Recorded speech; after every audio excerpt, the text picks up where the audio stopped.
Hello. Welcome to another Wine with Tweedy video. Shall I position you that way a bit more foliage in shot, a bit less door?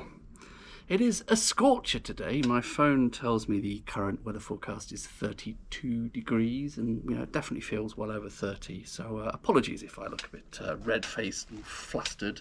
Today I thought we'd have some Oxney organic. This is an English sparkling from, I believe, Sussex.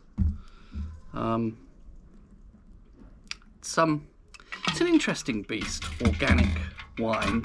A few years ago now, I attended a viticulture course, and at that time, I'm sure there still is, there was a lot of interest in organic viticulture, and there were some people on the course who were actually imminently going to be planting their own vineyards and going down that path. And one of the questions that came up was, do you actually make more money from organic wines? And the very swift answer was kind of no, really. It does seem one of those odd things. They don't really seem to, at least particularly in terms of English sparkling, they don't really seem to demand much of a premium, which is bizarre, really. Much of what people think about what organic really means turns out to be a bit misleading or ill-informed.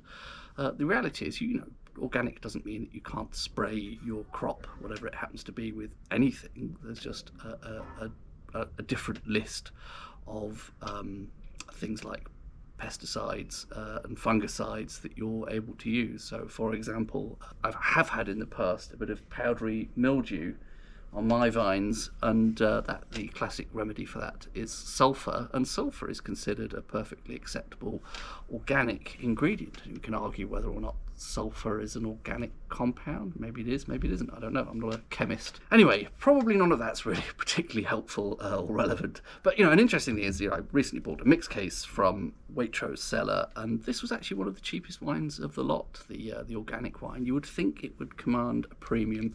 I think this came in at something like £26, might have got that wrong.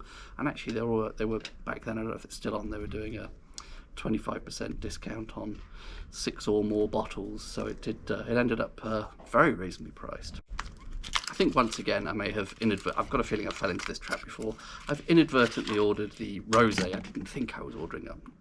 I'm always a massive fan of Rosés generally, but I think without realising it, what I've got here is the Rosé version of Oxney, but never mind. I'm sure it will be very pleasant. It seems like a while since I've employed the services of my Sabre. So, very lazy where I can't even be bothered to get out of my chair. Dribble on my leg a bit. Cheers. Actually quite a lot. A very wet knee now. So that is what we have colour-wise. It's the name of a band, isn't it? Wet Leg. And that's rather pretty, actually. Sort of blush to rosé kind of colour. Nice on the nose. I'm instantly getting sort of red summery berry fruits. Bit of strawberry, possibly a bit of raspberry, something in the kind of peachy, nectarine-y kind of spectrum, and it's lovely and crisp. If I remember correctly, Oxney tend to use relatively low dosages. I hope I haven't muddled them up with someone else, but that's I always have this slight fear with rosé that it's going to be sort of cloyingly sweet, but there's no reason why it should be, and that certainly isn't. Yeah, I think were you to blindfold me, I wouldn't necessarily have noticed that's a rosé rather than, say, a Blanc de Noir.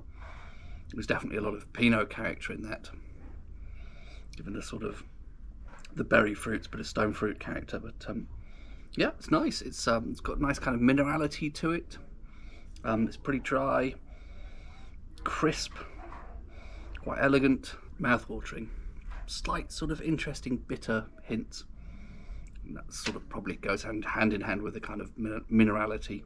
Yep, that is actually pretty good. Enjoying that.